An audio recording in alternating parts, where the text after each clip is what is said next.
ሰላም ጤና ይስጥልኝ ውድ የ24/7 ዜና ተከታታዮቻችን፣ የሰዓቱን ዜና ይዤ ቀርቤያለሁ። እስከ ፍጻሜው አብራችሁን ቆዩ። የምንለቃቸው መረጃዎች እንዲደርሳችሁ ላይክ፣ ሼር እና ሰብስክራይብ ማድረጋችሁ እንዳትረሱ በማለት ወደ ዜናው አለፍኩ። በሂርና ከተማ በጅብ ላይ ጉዳት ያደረሰው ግለሰብ የሕክምና ወጪውን እንዲሸፍን ተደረገ። በምስራቅ ሐረርጌ ዞን አስተዳደር ሀየታ ቀበሌ ውስጥ ከጫካ የወጣ ጅብ በሰው መጥቶ ጉዳት የደረሰበት መሆኑን የፖሊስ ጽሕፈት ቤት አስታውቋል። ጉዳት የደረሰበት ጅብ የሕክምና እርዳታ አግኝቶ ወደ ጫካ መመለሱ ተገለጸ። የሂርና ከተማ ወደ ሀየታ ቀበሌ ማህበረሰብ አቀፍ ፖሊስ አገልግሎት ጽሕፈት ቤት ኃላፊ ኢንስፔክተር ሬድዋን ኢብራሂም ለብስራት ሬዲዮ እንደገለጹት ጅቡ ከጫካ የወጣው ጥር 30 ቀን 2018 ዓ.ም ምሽት 3 ሰዓት ላይ ሲሆን አንድ ግለሰብ ቤት አካባቢ ሲጮህ የቤቱ ባለቤት ጅቡን ለማባረር በወረወረው ድንጋይ ጅቡ በሁለቱ እግሮች ላይ ጉዳት እንደደረሰበት ተገልጿል። ጅቡ ጉዳት ሲደርስበት በአካባቢ ፖሊስና ባህላዊ ፍርድ ቤት ግቢ ገብቶ ጠቅልል ብሎ በመተኛት የደረሰበትን ጉዳት በጩኸት ሲገልጽ እንደነበረ ተጠቁሟል። የጅቡን ጩኸት የተመለከቱ የፖሊስ አባላትም ግቢያቸው የገባውን የጫካ ጅብ ከማባረርና ከመጉዳት ይልቅ ምግብና ውሃ በመስጠት አሳድረውታል። በነጋታውም ለጅቡ የሚያስፈልገውን በመስጠት ጉዳቱን እንዲታከም የዱር እንስሳት ጥበቃ ባለሙያና ሐኪም አፈላልገው በማሳከም ለ3 ቀናት ካሳከሙት በኋላ የካቲት 4 ቀን 2018 ዓ.ም ወደ መጣበት ጫካ በሰላም ሸኝተውታል።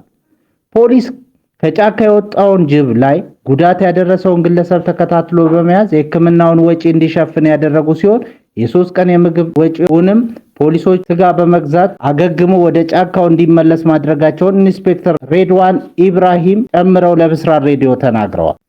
በሌላ ዜና ሶማሊላንድ የቱርክ መሪ እውቅናዋን በተመለከተ የሰጡትን ማስጠንቀቂያ አወገዘች። የሶማሊላንድ የውጭ ጉዳይ ሚኒስትር ትላንት እንደገለጸው የቱርክ መሪ ረሲብ ታይብ ኤርዶዋን በአዲስ አበባ ጉብኝታቸው ሶማሊላንድ ራሷን ሪፐብሊክ አድርጋ የገለጸች በማለት የሰጡትን ማስጠንቀቂያ አውግዘዋል። ይህ አነጋገርም ከቀጠናው አጋሮች ጋር ያለውን ግንኙነት ለማደናቀፍ የታሰበ ተቀባይነት የሌለው ጣልቃ ገብነት ነው ማለቱን የሶማሊላንድ ብሔራዊ ቴሌቪዥን ዘግቧል። የሶማሊያ መገናኛ ብዙሃን እንደዘገቡት ኤርዶዋን ከ2 ቀን በፊት የካቲት 10 ቀን አዲስ አበባ ሲጎበኙ እስራኤል ለሶማሊላንድ እውቅና በመስጠት ረገድ የወሰደችው እርምጃ ምንም ጥቅም እንደሌለው ለኢትዮጵያው ጠቅላይ ሚኒስትር አብይ አህመድ ተናግረዋል። በአፍሪካ ቀንድ ያሉ ሀገራት የውጭ ፖሊሲ ውሳኔዎችን በክልሉ መንግስታትና ህዝቦች መወሰን አለባቸው ሲል ሚኒስትሩ ቱርክ የአፍሪካን ቀንድ ውጥረትን ሊያባብሱ የሚችሉ አቋሞችን ከመውሰድ እንድትቆጠብ አሳስበዋል። ሚኒስትሩ በተጨማሪም ቱርክ በጋራ መከባበር ላይ ጣልቃ አለመግባት እና ሉዓላዊ የውሳኔ አሰጣጥ መርሆችን እንድትጠብቅ ጠይቀዋል። ሶማሊላንድ ከቀጠናዊ እና ዓለም አቀፋዊ አጋሮች ጋር ያላት ግንኙነትና እውቅና ለማግኘት የምታደርገው ጥረት ሰላማዊ፣ ህጋዊና በህዝቦቿ ዲሞክራሲያዊ ምኞቶች ላይ ጠንካራ መሰረት ያለው ነው ብሏል ሚኒስቴር መስሪያ ቤቱ። ኤርዶዋን በኢትዮጵያ ጉብኝታቸው እስራኤል ለሶማሊላንድ እውቅና መስጠቷ ለሶማሊላንድም ሆነ ለአፍሪካ ቀንድ ምንም ጥቅም እንደማይኖረው በድጋሚ መግለጽ እወዳለሁ ሲሉ እስራኤል ታህሳስ መጨረሻ የወሰደችውን እርምጃ መተቸታቸው ተዘግቧል። ግብጽ የኬንያ የውሃ ፕሮጀክቶችን በገንዘብ ልትደግፍ ነው ተባለ። ግብጽ በታላቁ የኢትዮጵያ ህዳሴ ግድብ ላይ ከኢትዮጵያ ጋር ያላት አለመግባባት እየቀጠለ ቢሆንም በኬንያ ለሚደረጉ ግድቦችና የውሃ ፕሮጀክቶች $99.4 ሚሊዮን ያህል የገንዘብ ድጋፍ ልታደርግ መሆኑ ተዘግቧል። አንድ የኬንያ የግል መገናኛ ዘዴ እንደዘገበው የገንዘብ ድጋፍ ሐሳብ የቀረበው ትናንት በዋና ከተማዋ ናይሮቢ በተካሄደውና በግብጽ የውጭ ጉዳይ ሚኒስትር ባድር አብዱላቲ በተመራው ውይይት ላይ ነው።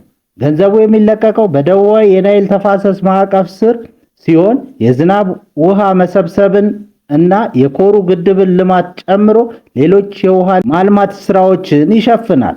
በምዕራብ ኬንያ የሚገኘው የኮሩ ግድብ በናይንዶ ወንዝ ላይ የተገነባ ሲሆን ይህም ወደ ናይል የሚፈሰውን የቪክቶሪያ ሐይቅን ይመገባል።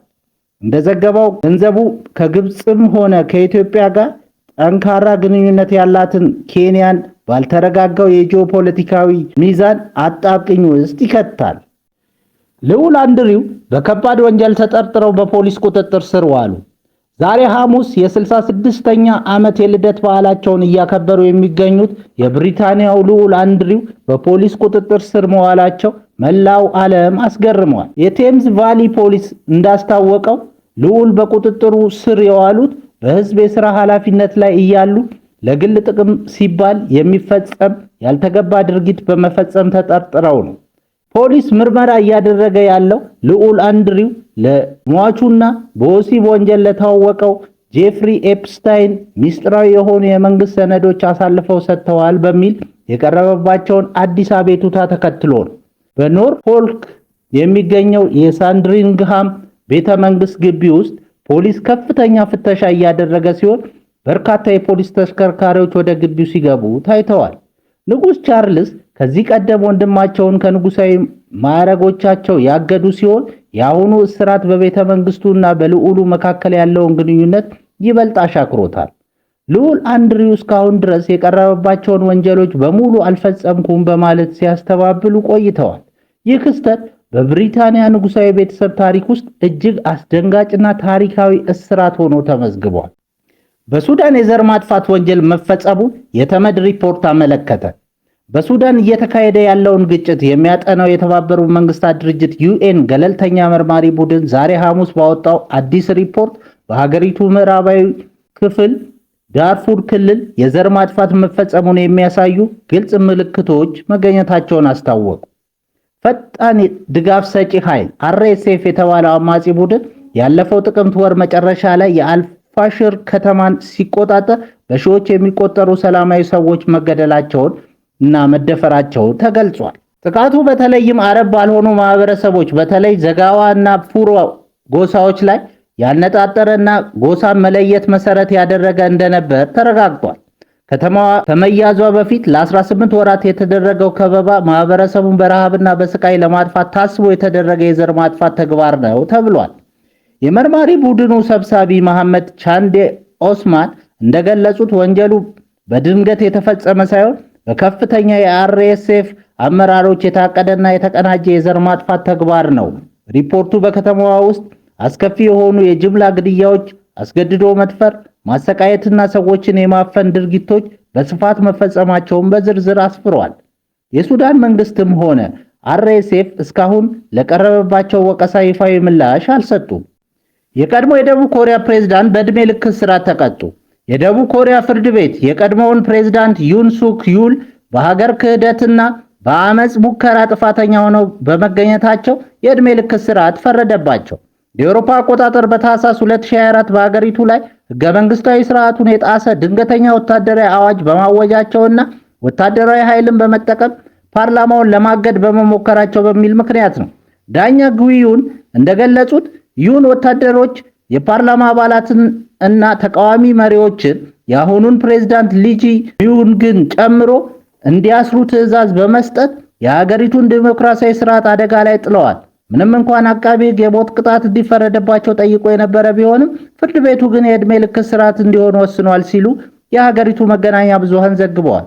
ፕሬዝዳንቱ በወቅቱ ያወጁት አዋጅ በፓርላማ ውድቅ መደረጉ የሚታወስ ሲሆን ይህንንም ተከትሎ ከስልጣናቸው ተነስተው ለፍርድ ቀርበዋል። ይህ ውሳኔ በደቡብ ኮሪያ ታሪክ ከፍተኛ የፖለቲካ ቀውስ ያስከተለ ክስተት ሲሆን የህግ የበላይነትን ለማረጋገጥ የተወሰደ ትልቅ እርምጃ ተብሏል። ክቡራን አድማጮቻችን ለሰዓቱ ያልናቸው ዜናዎች በዚህ እናበቃለን።